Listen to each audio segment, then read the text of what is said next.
Hey, we were just arguing who's going to do the intro. You don't. No, you.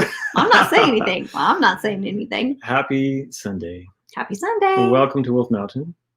My name is Sid. I'm Melanie. And we are Wolf Mountain, whatever that is. Whatever that is. We keep trying to define it every week. We haven't yet, but Wolf Mountain, we talk about Enneagram. We do that. We do talk about Enneagram and a little bit of spiritual intelligence. We do that. We do that as well. We talk about God. We are Christ-centered. If we call ourselves a church anymore. We were church on Wolf Mountain, and I think now we're just whatever. Hi, Aaron. It's undefined. We're confusing. We're the worst. That's the worst way to market to people is confuse them, but that's exactly what I do. Happy Sunday. For those of you who are new, this is Wolf Mountain, and the first half of our live Sunday broadcast, Melanie teaches us about the Enneagram. She's our certified Enneagram coach, and she helps us all learn to get along with each other, understand each other, and love each other better. And don't we all need that right now? Alyssa left her sheep pants at home. And then from 7:30 to 8, I jump on and what do I do? It is hard to say. It is hard to say. I talk a little spiritual intelligence. Knows. I do a little teaching to help spiritually sensitive people navigate. I talk a little prophecy, a little bit country, a little bit rock and roll. Not much country. Not much country, really. Let's be I like honest. my hair. This is like my new 2021 emo flip thing I got going on. I don't know how that happened, but there it is. Anyway, so welcome. How's everybody? We encourage interaction and questions. This will be a question-y show, I hope, because I'm going to talk about some interesting stuff later. Or hopefully it'll be interesting. Hopefully it'll be That's interesting, or just really awkward and terrible, but we'll see. But which is also interesting. Which is also interesting. You hear me struggle, see me. The more I say and you'll know that I'm struggling for words. But anyway, shall we do favorite thing ever of the week? Yes. What is your favorite thing ever of the week? Well, I'm going to reach back a little bit more than a week since we didn't Wolf cheating. Mountain last Sunday, but I saved mine from last time. So it was the movie Soul that we watched on our very exciting New Year's Eve home on the couch. That was very exciting. With Rusty the dog. Yeah. It was good times, but it was a great movie on Disney. Lovely. About What did you love about it the most? just the simplicity and beauty of life, and that they made souls like these little tiny mushroom Oh yeah, creatures. the little pre-souls. Yeah, They looked like button mushrooms. they were so cute. Anybody else watch that? That was really awesome. It's a good one. I loved it. I like the Jerrys. Were they Jerrys or Terrys? Jerry's. Terry Yeah. was the angry counter. The angry counter. Yeah. It was pretty cool. Yeah. I hope that the afterlife's like that. I want to hang out with the Jerrys. That was the pre-life. Oh, is the pre-life? I need to Yeah, go back. you've already hung out with them. Dang it. In that case. What was your favorite thing ever of the week? Shoot, I can't think now. I just thought of something. Get distracted about a fun my movie. favorite thing ever of the week is I got my lightsaber back. Yay, I got a lightsaber. People have been watching me kind of show off on Facebook. I've been spinning staffs. I'm taking a class from a real live badass stunt woman this week. She is. She's intimidating. I'm a little scared, but so I've been learning the basics on my own. So when I show up, I'm not completely. I thought you had it stashed over I don't. there. You really- I was gonna pull it out, but anyway, I have broken my lightsaber very quickly and my light staff because that's what I do. But I just got it back, and so I'm stoked. Hasn't broken yet. It's very, very satisfying, you guys, when you're stressed out to turn on a lightsaber and it goes and makes all the noise, and like you catch it and it like.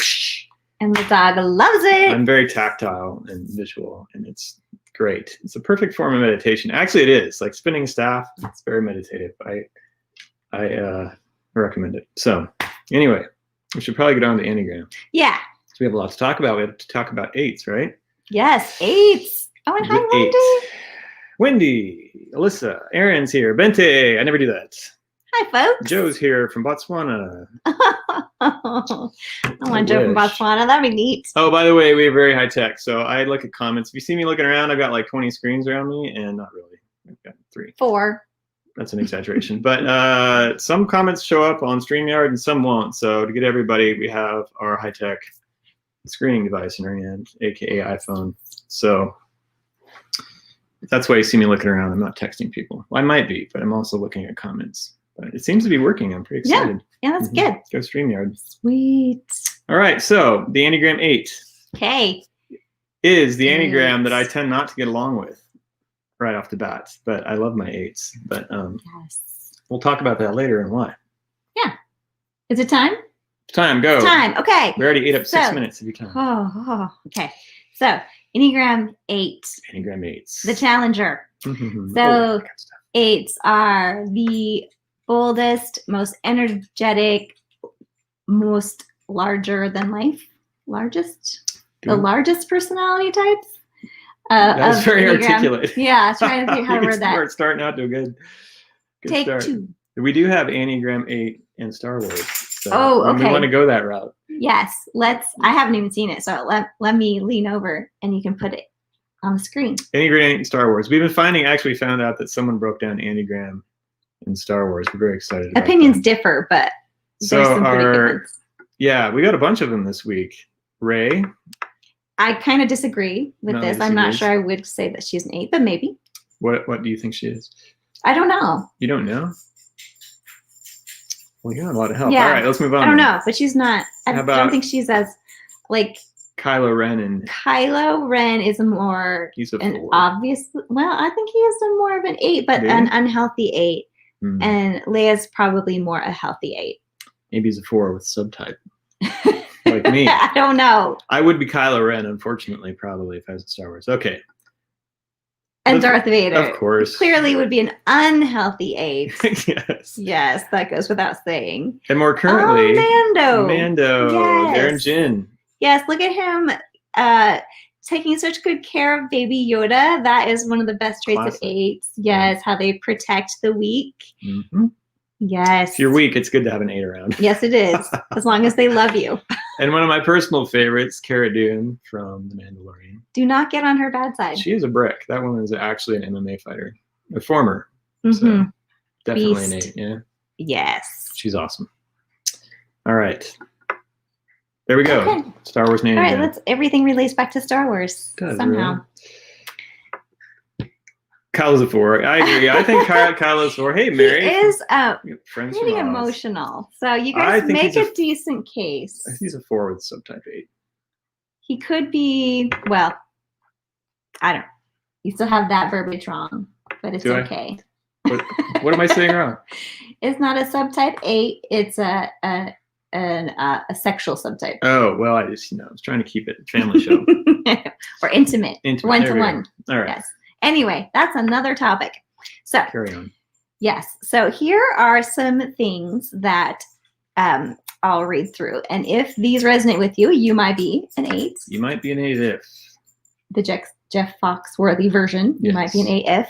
Or if you recognize these in somebody else, they might be an 8. I think just in observing personality types, 8s are usually the most obvious just because their personalities are so big generally. So. And I will generally piss them off and vice versa. Yeah. That's how you know. Just bring me along if you're not sure. It'll be the 8 tester. They'll ruin them right up. The reason why that is they like to tell people what to do, and I will not be told what to do. And they won't be told what to do either. Exactly. So I don't tell people we'll what get to to do, that. But unless I have to, my 8 comes out. I'll shut up now. Okay, so you might be an 8 if you've been told that you're too blunt and aggressive. Or you could be a type 4 with an intimate subtype. Also, they share that. Mm-hmm. You might be an 8 if you think that doing things halfway is not your spiritual gift. I agree with that too. Yeah. If you enjoy a good verbal skirmish just to see what others are made of. You sure I'm not an 8? I am. If in relationships that mattered most to you, you insist on being honest about conflicts and staying in the fight till things are worked out. So they won't let something go unresolved and they'll fight it out. If it's hard for you to trust people, 8s aren't the only one, but for sure 8s have trouble with this.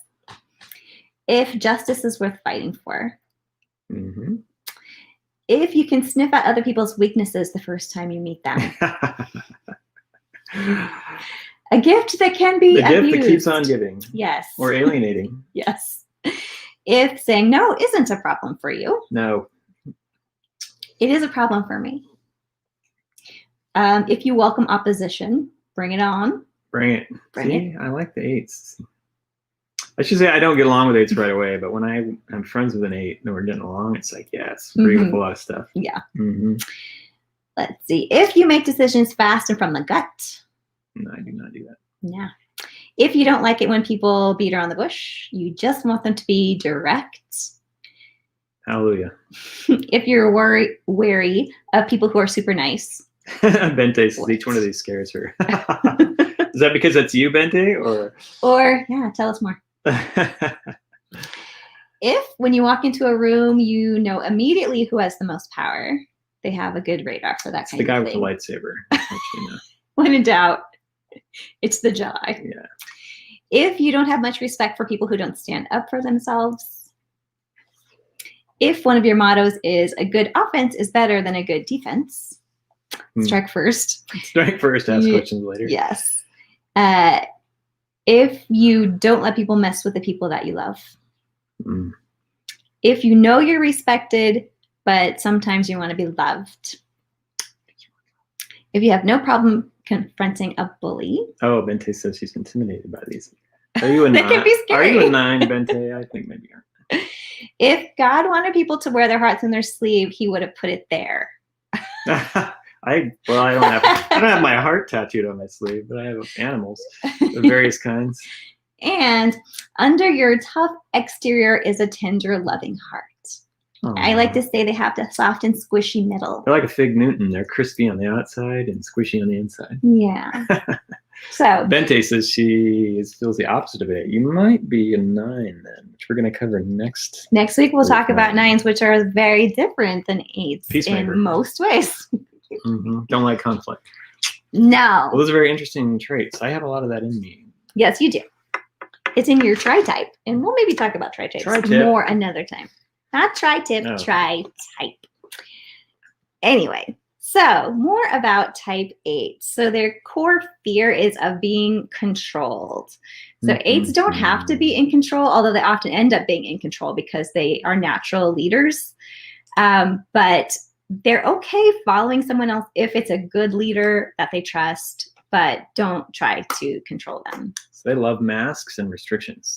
They love it. Please give me all the masks. Yes, please restrict my freedoms. Tell me what to do. All about it. Yeah, every single 8 I can think of is always in really combat. Struggling over the restrictions with what's happening now. Really struggling. Yeah, it's hard, extra hard for them. So 8s,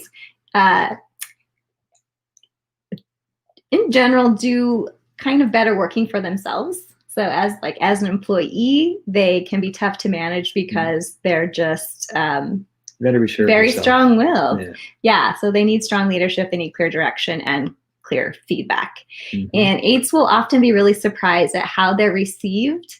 They don't always realize how they come across. They can come across as so harsh and abrupt and like a steamroller, and they don't realize it. They just they feel passionately and they feel confident and sure of themselves, so they don't realize how much they run over people. You have any 8s out there, by the way?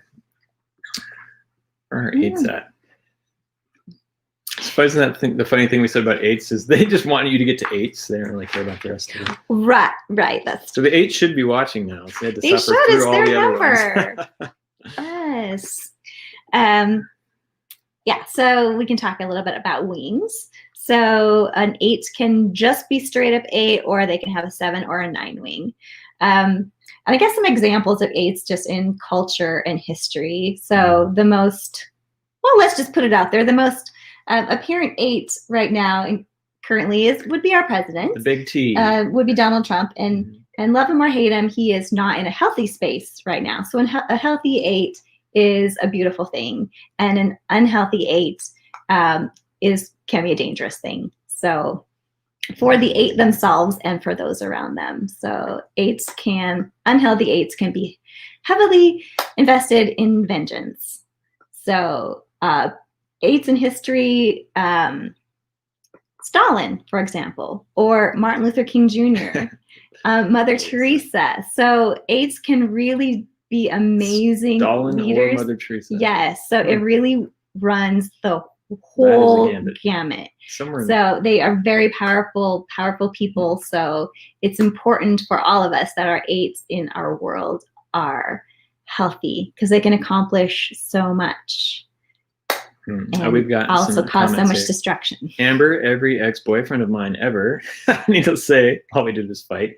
That's because you need to pick better boyfriends, Amber. Amber, we calling need you out to right talk. Now. Alyssa, she's dying inside. Bill, 8ers are weighing. Aaron, yes. The spectrum. Mary, I think I'm an 8. Some of the tendencies, I promise. I've been working on the unhealthy bits for a while. Good job. Haven't we all? Yes. Yes. I love 8s so much, especially 8s that are willing to work on themselves. I just love them because I understand it's hard and they struggle with things that we don't, like other types don't struggle with. Like, I've heard it described, which seemed to really resonate with 8s. I talked about this as every day they're working basically every minute to like keep all the tentacles of like intensity and anger like controlled and contained, and like behave and be nice and be socially acceptable. And then the first time like one little tentacle gets away, like everybody freaks out. Like they don't know how hard I'm trying to keep everything contained and behave. And they don't get credit for the hard work they have to do to actually just keep everything, don't unleash the beast. A little under control. So I like all of our comments 8s are actually coming up on. It's so good. It's working really good awesome. This time. We're getting somewhere, folks. Yeah. This is funny.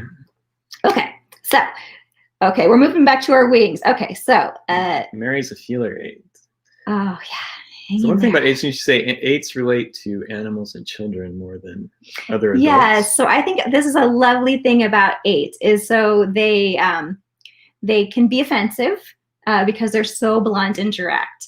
And they don't like to show vulnerability, but they will, usually with animals or children, or sometimes both. So I know 8s who are just the biggest softies with animals of all kinds. It's like a whole different side of them. It's just shocking. Or ones that are that way with children, and they're so kind and patient and compassionate and tender with kids. It's like they let themselves be vulnerable just in those spaces. So my brother-in-law's an 8, and he's notorious. Let's just put that. Just period. But he will save a cricket that's got a broken antenna. I mean, that's barely an exaggeration. That is not an exaggeration. I've seen him jump out of a moving car and run down the highway. Not for a cricket. To chase like a broken but bird. It's definitely like ducks. Mice, everything, dogs and cats. That goes without saying. Yeah, it's a little bit sad though, because he wants to connect, and he has to connect. But he's just so bristly with people. It's like humans. Yeah. It's too much vulnerability. All right, we got some questions. Aaron, struggle is real. Yes, it is. That fits. And my mom, 2.5, and yes, not showing vulnerability. Is that a healthy 8 or not general for both? A healthier 8 will show vulnerability more, and it's work. It's work to get there to be able to be vulnerable. And in general, 8s have pretty good boundaries, and they're not going to make themselves very vulnerable to people at large. So it's going to be their inner circle, which is fine. It's probably fine. No. That's a good idea sometimes anyway. Yeah, I think that's generally a good idea. Boundaries are good. Boundaries. Yes. Overshare. Okay. That's a force problem. You overshare. All the information. You ask us how we are. That's like an existential crisis question. How are you doing? Let me tell you. And we can't just tell you I'm fine. What we really want to do is tell you everything we've been internally processing and ruminating about for the last week. Yeah. Okay, so back to the wings. So 8s with a 7 wing is called the Maverick. So 8s with a 7 wing, they're really fun. They are blunt, they are intense, they're more intense than an 8 with a 9 wing. They're demanding, they're very, very energetic. They're the most entrepreneurial type on the Enneagram. They're assertive, perseverant, confident, goes without saying. Let's see, actively, personally get involved when they see something that needs done. They just do it, which is great. They plow a path for others, which is a beautiful strength of the 8, that they knock down barriers that other types would probably just hit up against and not be able to break through them. So thank you, 8s, for snow plowing for us as needed. Kyle. Hey, Kyle. Just learning to be a vulnerable 8 is a load up on the shoulder sometimes. Yes. Yeah, you don't have to be strong all the time. Like, people will be honored that you let down your guard with them. That blesses others. It really does. It's an honor. It is truly an honor for an 8 to open up and give us a peek at their vulnerability inside. When my 8 friends do that, I'm just so honored and touched. I really appreciate it, because I know it's hard for them that have gone through some stuff, or seem to be a lot more vulnerable, or at least open. I think depends on the stuff. I don't know. Yeah, it depends. It sounded good in my head when I said it. It does. I thought I was very wise with my comment. It was. All right, let's carry on. Then the other wing, that would be with a 9 wing. That's called the bear. Mm-hmm. So that 9 wing tempers some of their bluntness, and their 8s tend to be extremely black or white. Like, everything is broken down into good and evil, right and wrong. They don't tend to see all sides of things, but being able to access their 9 wing helps that a lot, so that they can see a little nuance, a little shade of gray here and there, be able to understand others' points of view better. So that does help temper that extreme tendency in 8s. Let's see. So they are less aggressive, tend to seek peace more, because 8s generally, they kind of like a little bit of conflict, but with the 9 wing, they would want that less. Yeah, it seems like kind of a 8 with a 9 wing seems like a little bit of cognitive dissonance to me. Yeah, it's really different, and I know more 8s with 7 wings than 8s with 9 wings. But I think of them, and I think of like a bear, that they tend to be a little bit more quiet. They're less, in general, less extroverted, but when they are provoked at all, you will not question whether they're an 8. So you'll see that 8 come out. And in general, they will be more obviously an 8, like in a work setting, but at home they'll be more 9ish and want peace and quiet at home more than the 7 wing. The 7 wing is going to make them want more excitement all the time. Yeah. Okay. So there's so an 8 with a 7 wing and a 9 wing look quite different. Jill, yes, you can watch our past videos on YouTube. It's our Wolf Mountain YouTube channel, which seems to be hard to find for some, so I'll post a link. Link it up. There's a few other Wolf Mountains out there. Not as exciting. Clearly not. Yeah. Probably still dog food or something. I'm not sure. Oh. We don't have any. Well, we have some, but it's not for sale. Is it harder for an 8 with a 9 wing to get healthier? That's a good question, Aaron. I don't think necessarily. Yes, you're doomed. I don't think that is the magic combo of no return. No, I really think it's just the desire to want to and to do the work. And it's going to be, it's going to be hard work for either type. Wait, are 8s covered this head, heart, or gut? Oh, I haven't covered it. Yeah. So 8s are in the gut triad, and 8s definitely shoot from the gut. They make decisions really quickly. They go with their gut. They go with their instinct, and that's also the anger triad. So anger is at the surface for 8s, and it's easily accessible. It also like flames out quick. Like they express it and then they're over it. So they don't tend to. They really don't repress it. They don't repress. That would be the other 2 types in the anger triad. But 8s really, it's quick, it's explosive, but then they get over it, and they tend not to hold on to that stuff. They let it go. But loyalty is extremely important. So if they feel betrayed, then that they will hold on to. They will hold on to that betrayal. Bente, are you stereotyping a whole culture? Come on. Italians. We love Italians. I thought that was the Irish. They always people get mad all the time just to use that. Oh, I'm Irish. It's an excuse. I went to Ireland and they were the nicest bunch of people I'd ever met. I expected to get a bunch of fights, but I know. they were very nice.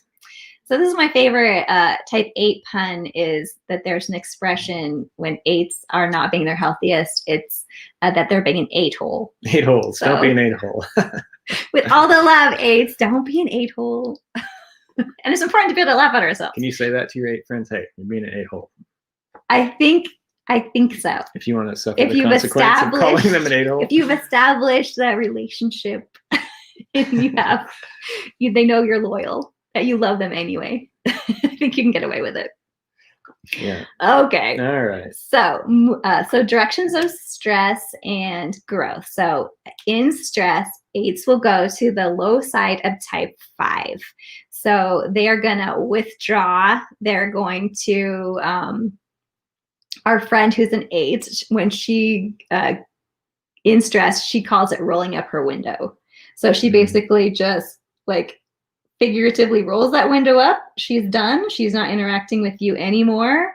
They just shut down. So when an 8 does that, you know that that's not in a good place. So they just back way off and withdraw, which is not normal for 8s because they engage and they get things resolved. I've seen this. I've seen this also. That is interesting. I actually wish I had the ability that 8s have, and they get angry and then just kind of let it go immediately, and then they're not mad anymore and they're not thinking about it. It's a healthier way to deal with their anger than a lot of other types have. Like ours. Right. What are you talking about? I just implode and take everything with me in my black hole. The existential hole. No, I mean, I'm not terrible at that. I've learned to do that, just walk away. But some things you hang on to, and 8s just don't do that. No, so I have a friend who is 5, and they will hold on to something for the rest of their lives. Like they cannot. It's harder for them to let it go. And they seethe about it every time they think about it. And I'm always telling them, like, every time you think about that, the way it happened, it's like your body's reliving it. You stop doing that. Yes. But they cannot do that. Yeah. My dear 8 friend, she will get in the biggest knockdown, drag out fights with people. And then the next day, I mean, not the next day, just like an hour later, she is over it. And it's like, how do you do that? Yeah. It's impressive. I know. I've gotten one of those fights with her. Yeah. It's good times. It's good times. I was thinking of a different one, but really, all 8s. I was thinking of a different. Me too. It wasn't really a fight, just an argument. So. Yes. Yeah. Okay. So in growth. So when 8s grow in their healthy place, they grow to the positive side of type 2, which is a lovely progression. So the helper. So they soften and they let their vulnerabilities show a little bit. They're like perspective broadens a little bit. They're looking out for others more. So it's a lovely thing to see a healthy 8. Like Mother Teresa is a great example. So, she did so much, obviously, for the poor and sick and lost. So it's a great role model for type 8s. That's funny because I would have thought she was a 2, but that's where they go. A lot of people have typed her as a 2, but people who personally knew her said, no way, she's an 8. So, yeah. Carrie was married to an 8. Italians are moody. Yeah, you want your 8s to be healthy. Can you stereotype a whole country? Well, or Enneagram type. I shouldn't say stereotype. I mean, you totally can. I guess we did that. Yeah, and we have done that. Let's see, what was 8? I'm trying to remember. I think it was Russia. No, but I think Russia's a good one. I can't remember. I'll think about it. Maybe I'll. Right. I think it might be in my notes. I'll come back to it. Should probably move along here. Yes. Oh, yeah. Sorry, I wasn't looking at the time. Our times are loose, people. Sorry. Okay. Yeah. Okay. So a few little tips for how to get along with 8s. So be strong and direct. Stand up for yourself. They tend not to respect people who are wishy-washy. They want you to defend yourself. Don't gossip about them or betray their trust in any way, because that is a huge issue for every 8 I know. Is they are terrified of being betrayed, and sometimes that becomes a self-fulfilling prophecy because they push people away and they can be blunt and offensive, and then people do back away, and then they see, aha, I knew I was going to be betrayed again. So that's a self-fulfilling prophecy. It's their own collusion cycle. So it's good for eights to realize that they have a role in that sometimes. So let's see. So do like appreciate their tender side. So affirm them when they do let themselves be vulnerable with you. Okay. And if you are in conflict with them, be purposeful and direct, and try to be brief. Be confident. Acknowledge the good stuff that they do, because they are wonderful protectors, and so they do need to have that affirmation for the good that they do, like, because they're used to hearing about their bad side, because people assume they can take it, and they can, like getting the feedback that they're hurting people. So they also need to know when they're helping people and when they're showing people love. Cool. Yeah. So a little tidbit on 8 parents. So 8 parents are loyal, caring, and very involved. They can also be demanding, controlling, and overprotective. So both things. They can be a little bit intimidating. Especially for peacemakers. Yeah. As parents and just as humans. Cool. Let's see. Oh, go ahead. Oh, I was going to say, for those of you tuning in for the second half of Wolf Mountain, we're running a little bit. I just have like just a little bit. 3 more minutes. I think I can do 3 more minutes. Yep. Okay. So 2 little tidbits for type 8s for ways to improve their emotional health. So one is 8s tend to very firmly believe that they are right, and there's just no question that they could be wrong. But what? I've had 8 people say, like, they admit that. They're like, I just think that I'm always right. Like, everyone else is wrong. And I mean, I think in general, people think that they're right. But like in a discussion or an argument, ask yourself, sincerely ask yourself, what if I'm wrong? What if I'm wrong? What if I'm wrong? Ask yourself 100 times a day if you need to, because sometimes that's difficult. Everyone is wrong. That's going to be a big theme in the next thing we talk about. Yes. And the second thing. Alyssa's is always right. We know that, Alyssa. Okay, everyone but Alyssa. Second thing is, if you dare, somebody that you trust, that you know you can count on, that's a safe person for you, give them permission in your life to tell you when you're bulldozing. So you might just need that feedback until you have a better grid for it. To know, like, you may not recognize when people are getting trampled underneath your feet. So give someone permission to let you know, kindly, like, okay, I gotta dial it back. So if there's a person in your life that might help you develop that's a difficult one. Scale for that. Yeah. That's a difficult one when you yourself are not sensitive to words, especially if you're not a words person and you're around people that are. Like, for me to have to ask myself how I'm being perceived and how I'm affecting people, because I'm pretty intense with my words. It's a difficult place. I have to check that with me all the time. I can tell because they're cringing. They're moving away from me backwards. Body language. Reading body language. Away. Yes. Cool. Okay. So yeah, sorry, I could talk more about 8s, but I won't. They're very interesting. They're fascinating. Everybody's I think, interesting. Yeah, like for me, along with type 4, so 4s and 8s, it's been the most helpful for those 2 types to understand the Enneagram. Because those 2 types, I think, are the most misunderstood. And knowing a little bit more about how they're wired just gives me so much more love and compassion for them. And I wish we had this earlier in our marriage. Me too.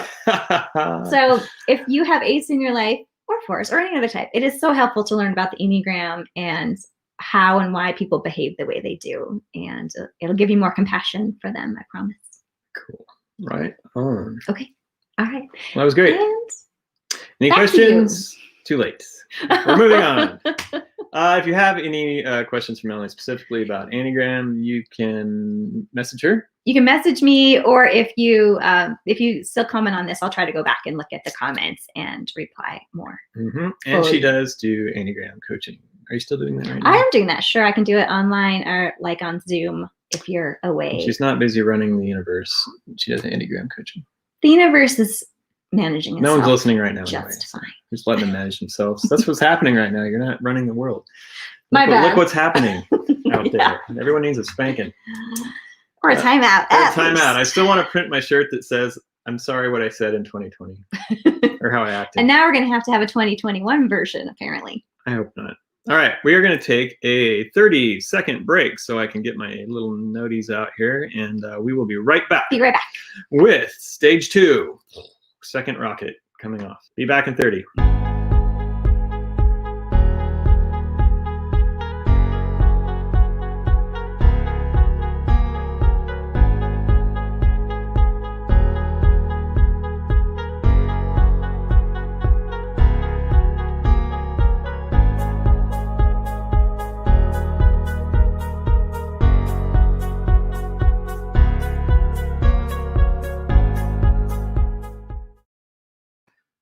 We're making spiritual hands.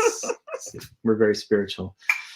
Welcome to round 2 of Wolf Mountain, your alternative spiritual community. This is the way. That's what we're going to say. I like that that's, the Mandalorian thing, because that's what Christianity used to be called before Christianity became a term, and some people are trying to move away from that term. But we're all in this together, so I'll keep it. But if you follow me, this is the way. So this is a hardcore topic for me to talk about tonight, you guys. I didn't know if I wanted to do it, but I'm going to, and it's not something that I hear a lot of people talking about from the circle and mixed company. I have a lot of people from all walks of life that I don't know, for some reason, listen to what I have to say and follow us and whatever. And so a lot of them aren't familiar with the prophetic community. So as it pertains to the evangelical or Christian prophetic community and what that looks like. And why am I talking about prophecy right now? Because there's this, if people don't know, if they're not from that community, in the particular evangelical community that we were kind of grew up in, I guess. Would you call it evangelical? Probably. Sure, yeah. Been around the block. I don't say, well, I didn't grow up in it originally because I was a Quaker. She was a Quaker. But from the time just before we got married. Yeah, I mean, we've done the circuit, right? Searching, on our journey to find the Lord and follow Jesus. We've been around the block, but we have spent our time in the evangelical movement as well. But anyway, so there's this massive kind of tension right now in that community, because there's a lot of people that prophesied, a lot of people that are legitimate, voices in that community that have prophesied Trump will be a 2-termer, and they're people that people trust. And it, for all intents and purposes, unless something really, really, really unexpected happens, that's not going to happen. And so it's intense. And the only thing I've ever seen close to this happen was during Y2K. Anybody lived through that? You youngsters may have missed that. Bree, let's go. Bree's my therapist, by the way. I have to be act like I'm sane. Behave. Act sane. Yeah, act sane. Act like she's helping me. No, I'm kidding. She is. Thank you, Bree. Yes, my wife loves you. Where was I? Oh yeah, the only thing I've ever seen like this with this much intensity over prophetic words within Y2K, when a lot of people at the time we were in a certain Christian community would, there was prophets from that community saying, prophesying words that were, this is the end, spend time with your family, techno-apocalypse, it's going to get dark, the Antichrist is going to come and put chips in our head and haul us off to concentration camps, whatever, I don't know, it was crazy. And so I had legitimate family in my life that were sketched out and not hoarding food, but prepping, doomsday prepping. Doomsday prepping. Yeah. You need to get a generator and spend time with your family and get extra food and water. And I'm and I'm young and I'm kind of arrogant and I'm but I'm trying to do the right thing. I'm I don't know. I trust these people. I don't feel I can hear anything's going to happen. And, but people I knew were legitimately shucking up and scared, and we all know what happened. Eventually, I just heard in my spirit, nothing's going to happen. Don't worry about it. Don't you start being afraid. And so I'm all right. And so, but legitimately for a week, I was trying to figure out what assault weapon would be the best weapon to buy. I had nailed it down to an assault shotgun, my friends, because you can't run away from only because you couldn't get a lightsaber. There's a reason why I don't own guns. Yeah. But then I'm like, snapped out of it. Spirit's like, nothing's happening. And so then I enjoyed telling people I was building a Mad Max car because I was going to come and steal all their supplies. And so I enjoyed that for about a week until Spirit's like, you're being a brat. Stop doing that. You're scaring people more. And you're being a 4-hole. I was being a 4-hole, yes. But really, that would have been utopia for me.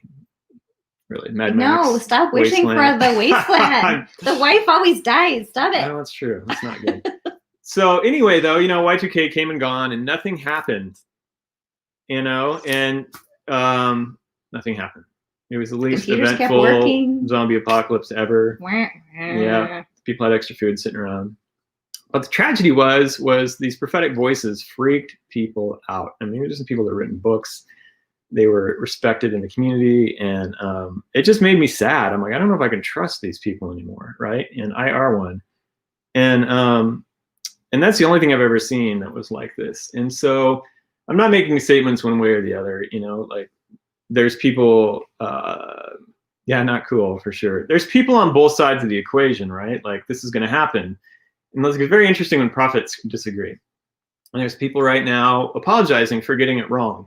And there's people now, it's like, it's not over. How dare you apologize for what the Lord was saying?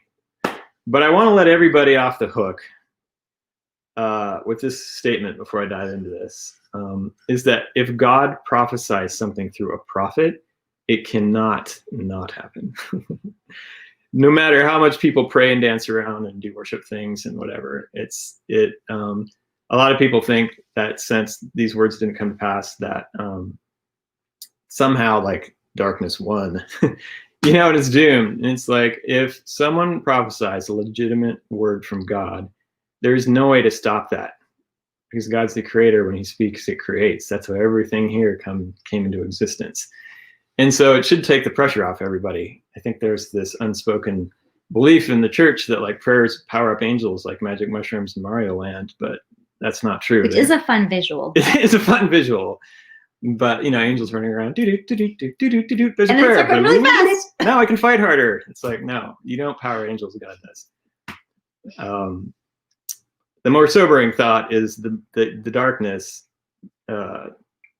utilizes human power, because we're the closest thing that they have to something made in the image of God that they can power up from. Such an interesting comment, and I'm so curious, Mary. Maybe we can talk offline about what this has looked like from another country. Anyway. Yeah. I am not going to talk about that anymore. What I just really want to mention about that, because everyone's got their strong opinions and they won't be convinced otherwise. Strangely, it's a very weird time for me to see this People happen. are being really 8-ish right now. Yeah, it's like 8-hole city. But the thing that gets me, because I that's my people, is just. And we love these people. Yeah, and having that kind of pressure put on me, it's difficult. Like, it's not only difficult for the people that put their trust in these people, but it's difficult for the people who gave the words, and it's difficult for the whole community, and it's difficult, period. And so my heart goes out for everybody, not just the people I agree with and the people I think got it right or wrong. I've got my own very clear information on what's happening, and it's not the information that I want to believe it. It's not the way I'd want things to go, but it's what I got, and I'm not allowed to release it because it's not to be released. And I hate it. Honestly, I hate when prophets say that. I heard something, but I can't say what it is. It's the worst. Yeah, but I can tell you it's all going to be okay. That's what I can tell you. So I want to talk a little bit about like what it actually looks like to like be prophetic, like be a prophet, and like how that world looks, because there's a lot of people that have like not even know that's a thing, right? And I'll tell you a little bit about my journey. I really don't know where this conversation is going to go. I just kind of felt like I wanted to just have like a real discussion. If people have questions about this, I would love to ask questions, because I'm just going to tell you where I'm coming from and just talk, okay? I don't really have like a message. I just want to like, I don't really feel like this has ever been spoken outside of that circle of that tight prophetic people circle, like the the whole company of prophets circle. I didn't know people even knew that's a thing, but there's communities out there of prophetic people who hang out together and talk shop, and they don't talk a lot about what's going on there outside of that, because when you start telling people you hear God, that really puts a stigma on you. It makes people look at you a certain way. It's really awkward. It's an awkward calling to have on your life, honestly, because it's like you live this kind of duality where you're trying to be normal around normal people. It is therapeutic. But I just kind of wanted to tell you a little bit my own journey, and I made a statement online, kind of hooked people in, but like, honestly, the most dangerous and destructive people I have ever met and known and be friends with have been people that are legitimately prophetically gifted or spiritually gifted, like legitimately have been the most disastrous people I've ever met in my life. Because they were broken, not because, they were human, and they had influence and a certain amount of ability to make things happen. And it's a difficult road to hoe. I never used that term before. You did it well. Row to hoe. I said it. You do have a little country. We do. That's because we have a farm. We have hoes. We have hoes. Outside. And rows. And rows. And hoes for our rows. Right. So anyway, I know this is all heavy all of a sudden. Thank you for the comic relief. Let me take a drink. See where we're going to start from here.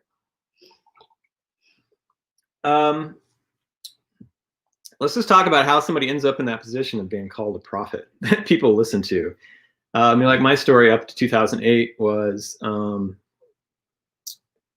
I just, I had that call in my life when I was young. I was one of those people who was born with it, and I just knew things, and I was compelled to go up to our spiritual leaders, anybody, and just like tell them stuff that I knew, almost like a compulsion. I couldn't help it. I didn't realize people didn't see the world the way I did or knew things the way I did, until I ran into some people that kind of told me, look, this is what you are, I think. And, then kind of wanted to know what you had to say.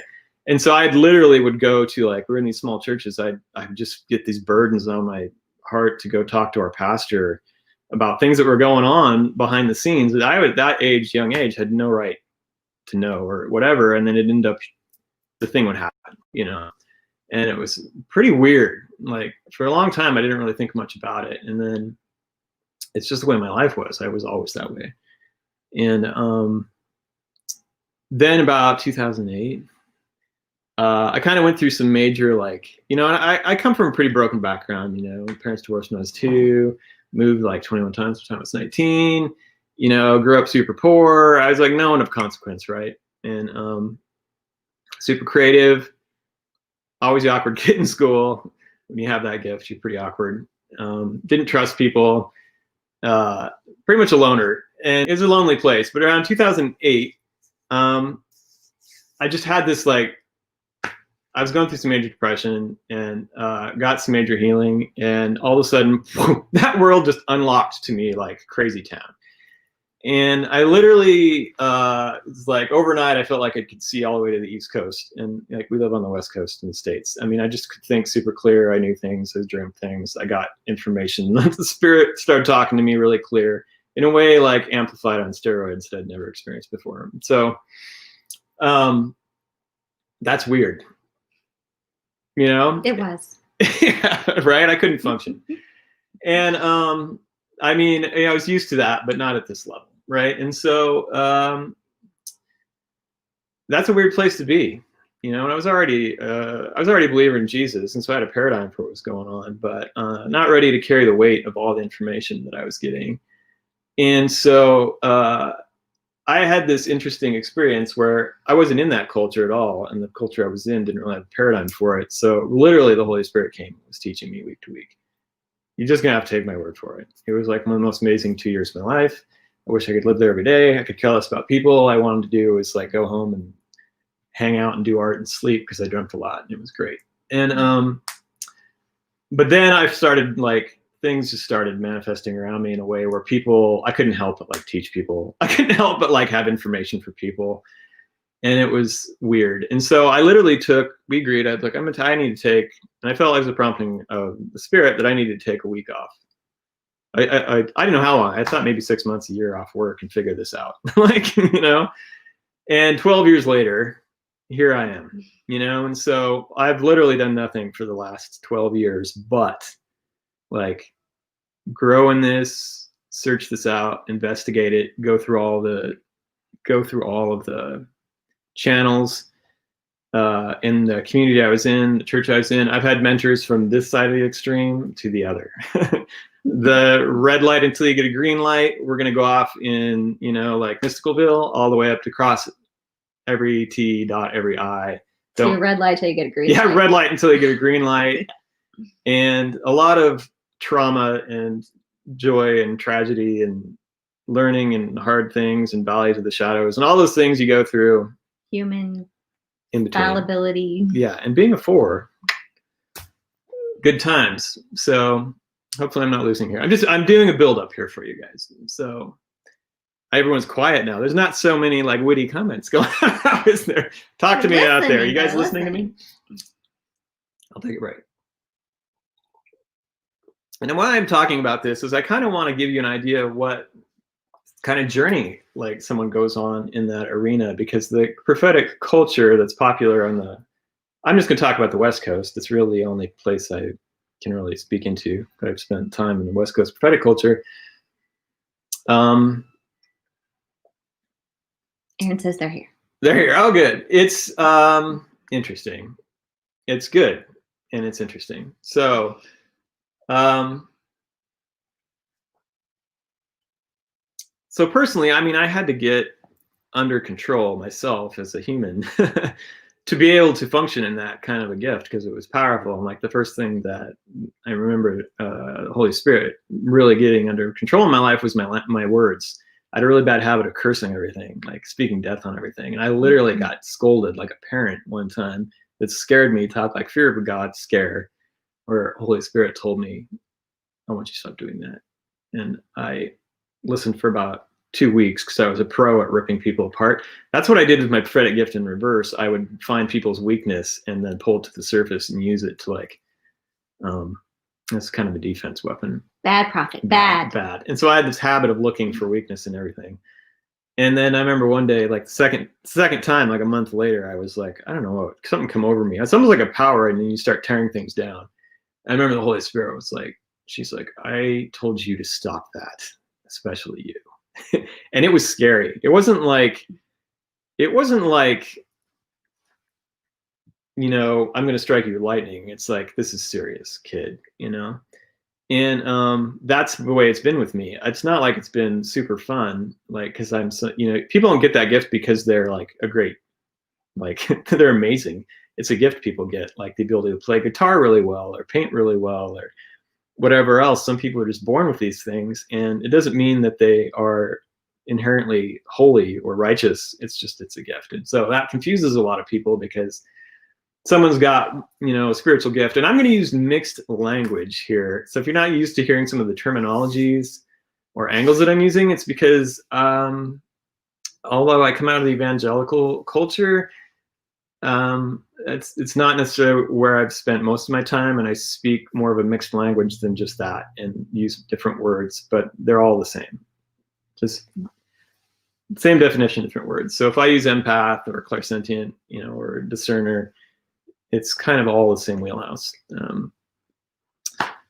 But so a lot of people get confused because someone will have a prophetic gift, and they, especially if it's a word of knowledge where they know things they shouldn't know, by natural means, and they can just know things about you.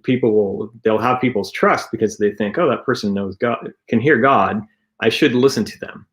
And I was one of those people. While I could really read people's mail and I could pull down information and teach, I was really broken and terrible. Like I was a beast. Let's just put it that way. And so I had to go through a whole long time of getting wounds healed in my life, because hurt people, right?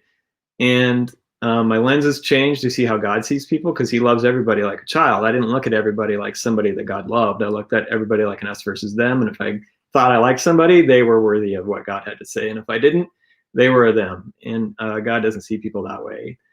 You know, he's like, every single person on earth God loves, and it was my job to like find what that thing was about them and tell them that, like tell them actually who they were created to be. And that took a long time for me to get through. And then I got good at that game, and then God's like, well, now you have to learn to love people, because you don't actually love people, you just know how this game works. And I had to get rid of my pride, which is just a freaking beatdown for years. I talked about Leviathan on my timeline a couple days ago. I have firsthand experience with that. You just don't want to tangle with that again. There's a reason why it says in Scripture you don't want to tangle with that particular spirit. I had to get rid of fear of man, getting the opposite word when like 400 people got another one, or everyone was going this way. And I'm like, that's not what's happening. That's a test as well for prophets. And I had to toughen up, because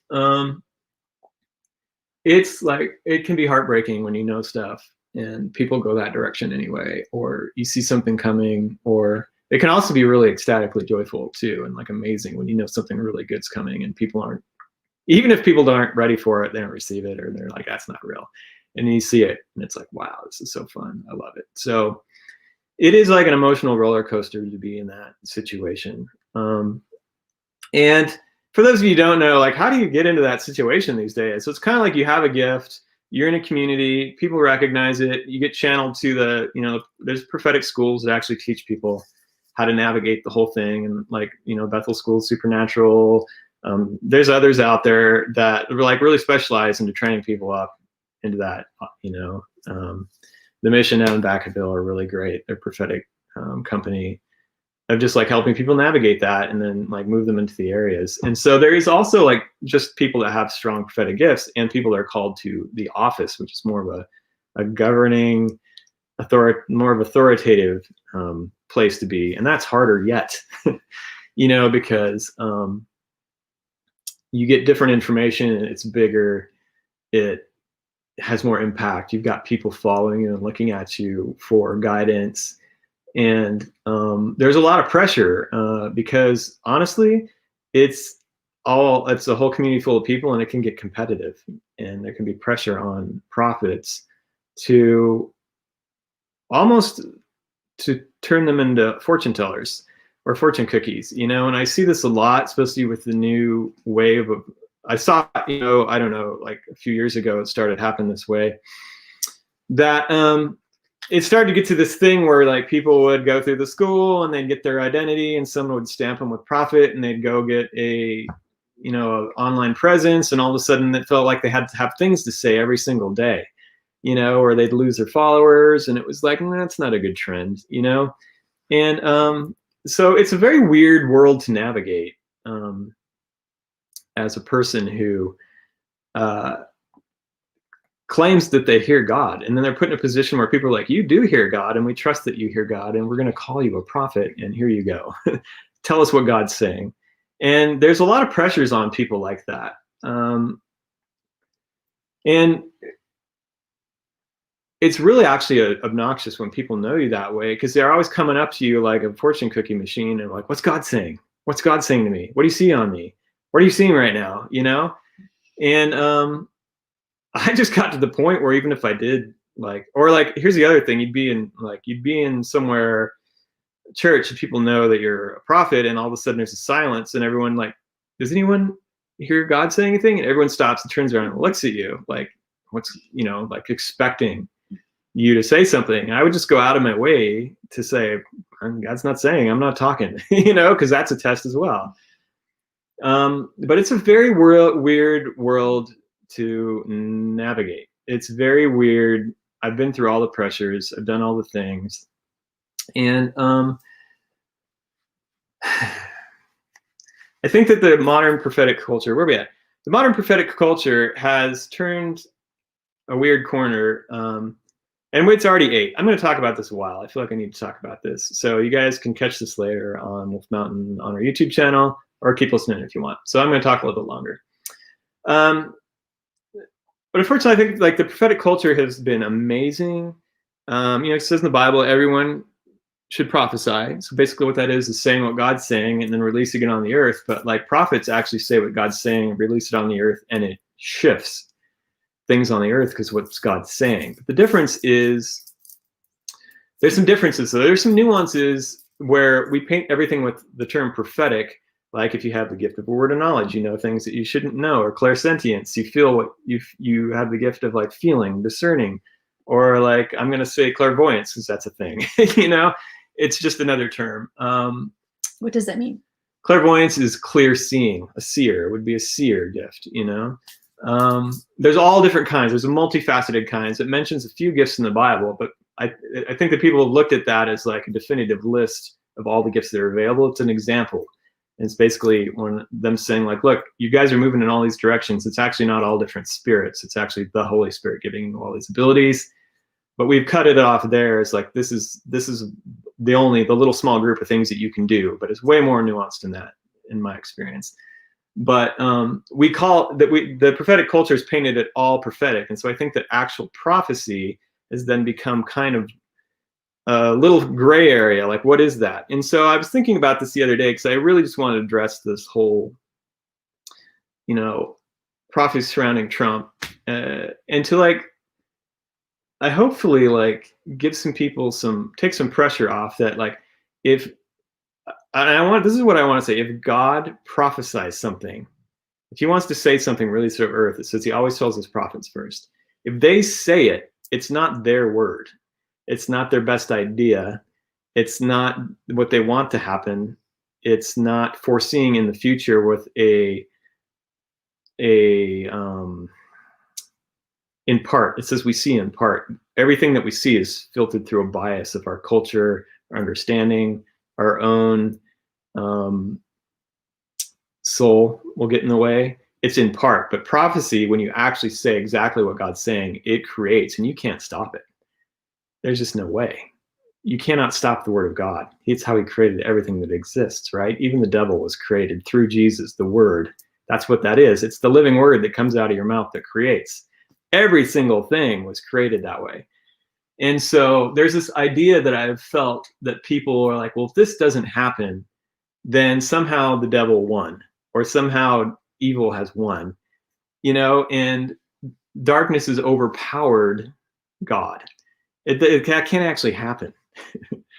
And so people will walk away from situations like, I already see people talking about it like, we're screwed. America's going to hell. Like, the devil has won. Like, we didn't pray hard enough. We didn't have enough, this enough, blow them enough magic horns, say the right words. We didn't power up the angels enough, or whatever they think they need to do more. That's actually a place of misunderstanding and pride. All you have to do is agree with God, what God's saying in your heart.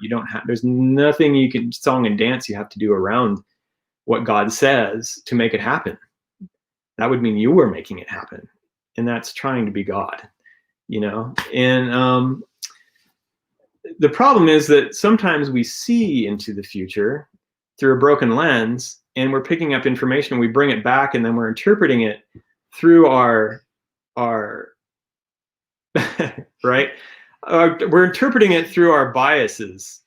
And so I've done this myself. And like, if I can be vulnerable, I went through a season where I had a friend in my life that was on the same frequency as me. We were good friends, same church, prophet who was accurate. We got along really great. Our frequency started mixing. We started dreaming about the same stuff. We're getting the same words. Unfortunately, this person was broken and was causing damage. And I started to notice that, like, yes, they're accurate over here, but they're also creating a lot of damage over here. And they were prophesying things that wasn't from the Lord. And people they didn't like, they would prophesy their death. Like, it was bad. And so the thing is that before I met this person, God warned me about them in a dream. And I got 16 more dreams in a row while I was in a short relationship with this person for a couple of years, warning me about this person and correcting me. But I was so fond of this person that I just could not see it. I was redirecting what God was telling me towards the body of people that I was assigned to lead. And as they were the person that they were the cause of all this. And this is what was going on there. And I did not see it. I could not see it to save my life until after it was over and everything blew up and went separate ways. And in hindsight, I was like, dang, I had them all written down. I still have them written down. I go over and over them again. And it's like all of those things God was telling me was about this person. And it was very hard because I did not trust myself it still bothers me. For like over a year after that, I just wouldn't say anything, no matter what it was. I didn't trust myself to see straight. That is super, super difficult.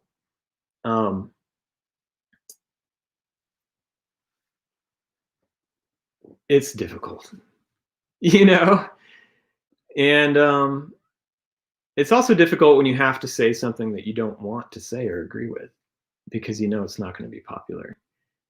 And I mean, the funnest stuff as a prophet is when I'm one-on-one, when I get to meet people that aren't even believers actually, or not sure yet or whatever. And I get assigned just to go meet people, interesting people sometimes, and it's amazing. Like, I know God, like the most random people you would never like, God's just like, that person's on my radar. And so then I become very curious about him. It's like, that's a person I want you to intercede for and prophesy over. I'm like, great. And so, but it's like, I get to go meet him. I get to like look at him. I get to see what God's saying about him. And I get to tell him,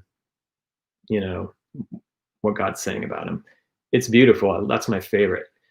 But when it's big things that are corporate things, or watching the way things are going, and God tells me this is what's happening on a grand level, that can be really hardcore, and it's not fun, and so I guess I want to share all this stuff, and it's weird for me to talk about just in a public setting, because like for the longest time, like not even my friends or family had no idea that this is what I did, because it's weird to talk about. It's like the prophet has no honor in their hometown kind of a scenario. I was fully aware of that, so I just was like Clark Kent. I had lived in two different worlds because I liked coming back to a place where I was nobody. Maybe like Bruce Wayne. Bruce Wayne, yeah, I guess more Bruce Wayne, right? Get the right comment. Yeah. Everyone calls me Batman around here. And so it's a very hard thing, like, because it's not something that you get away from. Honestly, I've never been able to. I don't want to get. Sometimes I actually have. Like, I just don't. I think I actually have a kill switch. If I'm like, I just don't want to do this anymore. I actually think the Lord would give me some reprieve, because I've been through hell and back many times with this. And but it's a privilege. It's a hardcore one, and I just share this. So maybe you will like look at these people, because there's some big names out there. They've written books. They've got lots of followers. Lots of pressure on them. And have been accurate. Like I said, I have a friend, super accurate. Here's this one, the most dangerous person I knew that was highly gifted as a prophet. 1 minute I would see them touch somebody one-on-one and just love of God, melt them, change their lives. It's just amazing. I'd learn something from them. And then in the next day, I would like, this person is the devil. Like, that is the kind of strangeness that can exist in a person that carries that kind of gift. And I think that I wanted to share this because I don't hear a lot of people talking this vulnerably about what that means. It's hard. It's a hard position to be in. And right now, when you've got all these people, well known, and a lot of them, and then not only that they have said these things, that you've got a whole culture looking at them and like, there's no way this can be wrong, because all these people said this, and they could be right, but if they're not, that's going to be very difficult. And but they need some grace, huge grace, because they're people, and this is a very difficult position to be in for a lot of people. A lot of prophets are already apologizing, and people are tearing them apart for getting it wrong. And that's just the culture we're in right now. That's just the environment we're in right now, unfortunately. And But humility is never wrong. Just interject Humility is with never that. wrong. I would say It's always this: the right posture. it is better to be as a position as a prophet. It is better to be right and apologize for being wrong, to be wrong, and to be wrong and then fight tooth and nail that you're right. Did I say that right? It's better to be apologize for being wrong when you're right than find out later you were not right and you're wrong. That's harder. Err on the side of humility. Because you lose a lot of trust overnight. And if that's the calling on your life, you're like, dang, well, I need to go back to the drawing board, And unfortunately, we've made these people into celebrities, and we've made these people into, they make a vocation at it. I'm in a place it's not my vocation. I just get to hang out, and if I feel compelled to go talk to somebody, I do. I get dreams all the time, God telling me what's going on, and they come true. They're not for anybody but me or a handful of people a lot of times. And I have a track record of 48 years, that I'm really confident in what I hear. And so, like 48 freaking years, my friends. That's how old I am. And keeping my own notes, because I am terrified of getting things wrong, and I'm terrified of leading people down a wrong path. And you never hardly ever see me ever say anything publicly, prophetically. It's usually one-on-one, and I usually just keep my own notes and steer things in a way where people don't know that's what I'm doing. As a leader in my community, that's what I would do. I would be like, I know what's going on. You just steer people that way. You don't have to come out and say, "Thus saith the Lord." But it is tricky. It is hard. It's a difficult place to be in. And I wish everyone the gift of grace for all the prophetic people out there now, and the church. If you're not evangelical, you're not you're not. What's the word I'm looking for? On the Republican end of the scale, if you're not on the Democratic, conservative, liberal, whatever, wherever you fall. If you're not, there's a lot of people that prophesy on the other side of the spectrum. There's a lot of believers on the Democratic side of the spectrum as well. So whatever side you're on, if things don't go your way, and your prophetic voice said they would go one way, they didn't. Grace for those prophets. It's a difficult place to be. Really difficult. It's a beautiful world. It's a hard world. It's not something you ask for. It's super hard to live with. You feel like a freak most of the time. People look at you like you're kind of nuts. Even people that are invested in the prophetic gift, you have a stigma on your life, and it's very hard. And so I don't really envy. I've actually purposely avoided that kind of position. I anti-market myself, if you haven't noticed. Don't watch us. Right. On purpose. And so I do enjoy teaching and chill. Anyway, we went over 15 minutes, but I thought this was important. By the way, you can put these prophets to the test as well. Like, you're allowed to do that. They're not scary. In fact, it says that, if a prophet prophesied something, this is straight from the Lord, and it doesn't come true, that's because the Lord did not give them that word. And you can disregard it, and you don't have to be afraid of them. It says that in the word. But they also need grace. Luckily, we live on this side of the cross and the work that Jesus did for us and the sacrifice, because in the Old Testament, they would kill you. It'd be a rough time to be a prophet. Yeah. Rough time. You would get stoned to death.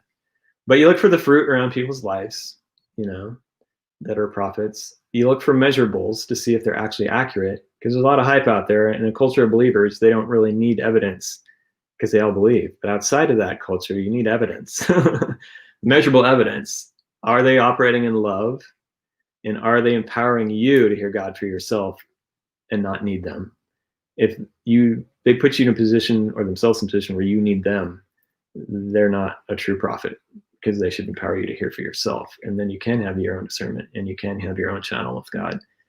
And so, but hardcore times right now, my friends. And I just pray for humility for everybody, grace for the prophetic people, grace for people invested one way or the other. God reigns on the just and the unjust. He's kind to the righteous and the wicked. He delights not in any man should perish. He's not on one side or the other. He doesn't take sides. He's not marching in front of a war we create.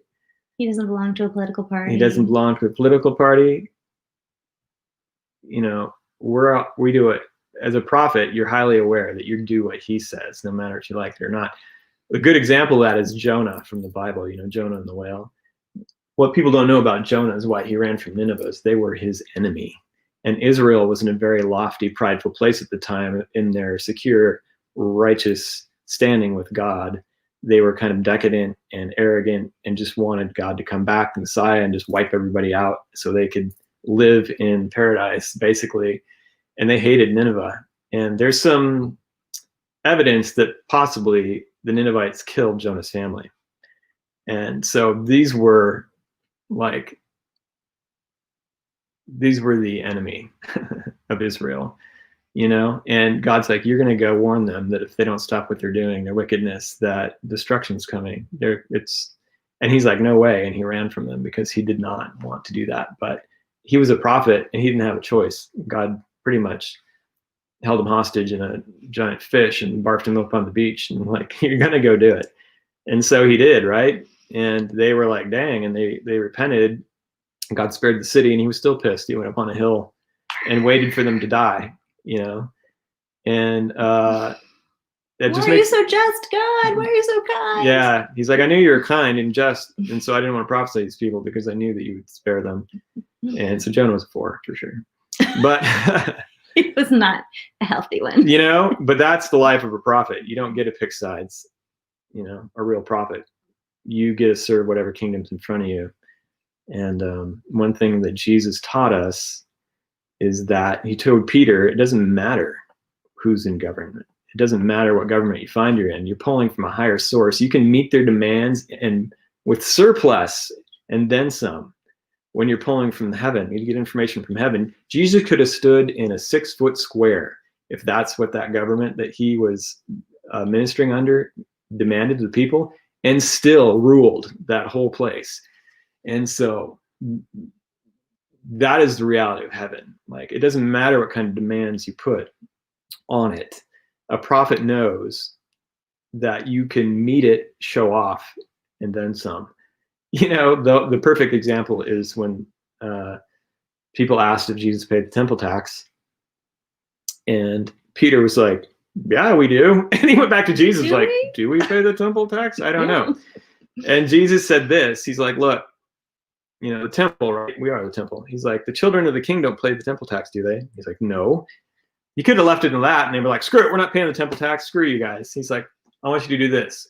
Go throw a fishing line in the water, catch a fish. And in it, you're going to find what you need. And so he does, and he pulls in a fish with 2 coins in its mouth. And the coins were enough to pay the temple tax for 2 years. This is funny because Peter was a professional fisherman before Jesus and struggled to catch fish with nets to make a living. With Jesus, he needed 1 fishing line, threw it in the water, caught 1 fish, and he brought in all the income he needed to pay 2 years of a temple tax that would have cost him a lot of labor outside of the paradigm of Jesus, right? That's the reality that a real prophet pulls from. That's the reality we can all pull from. And so in this next season, no matter what happens, if you're afraid, you're pulling from the wrong kingdom. If you think God failed, you're listening to the wrong prophets.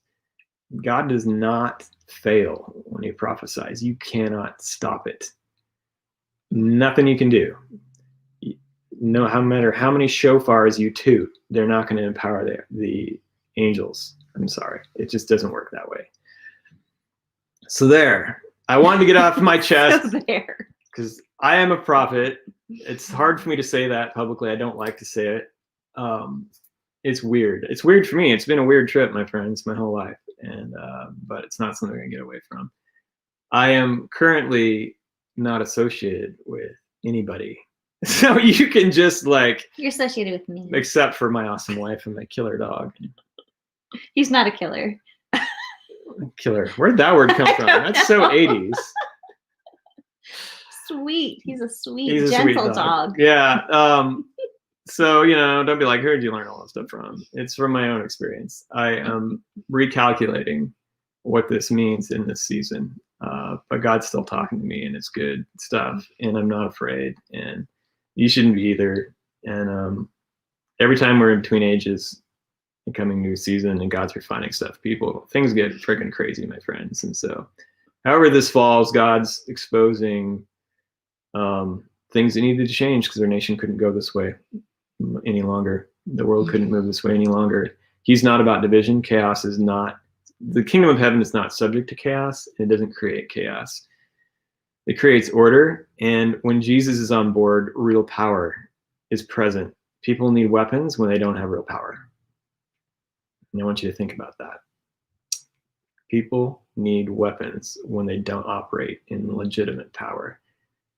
Operating from the kingdom of heaven is legitimate power, my friends, and that's where we need to get. So every week, as I encourage you guys, we went way over, but I don't care because this is Wolf Mountain. We can do whatever we want. This is no song and dance. No one has to go away for Sunday school or go eat. Feel free to eat, though. Yeah. I encourage everybody every week, don't listen to a word I say until you bring it before the Lord and ask the Holy Spirit for yourself. Because when you reach out to God, he reaches back to you. When you walk towards him, he runs towards you.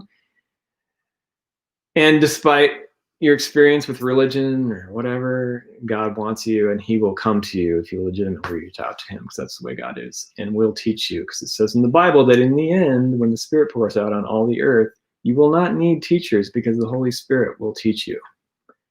And people, that scares people that want to tell you how things are, but that's legit. So anyway, that was exhausting. I need a nap now and a therapy session. So Alyssa says, not to toot my own shofar. Not to toot your own shofar. Good one. Next week, I'm going to teach all about shofars. It almost looks like a shofar that our right. We're going to shoot that later. We don't toot shofars. I have a thing with shofars. Everybody knows. No offense if you like them. It's cool. It's all about intention. When we're lightsabers. We should probably end now. Yeah. How are you doing over there? I'm good. All right. Hope you guys are good. Bless you guys. Love you guys. It was fun chatting with you. It's fun chatting. And we'll see you next week. Hopefully we'll stick under our allotted time like good people. We'll be more self-controlled. Yeah. So love you guys. Have a good night. See you next week. Love you. Bless you. Well, be good out there. Safe. Pray God's will upon the earth. Yes, so be it. Safest prayer ever. Yes. Bye.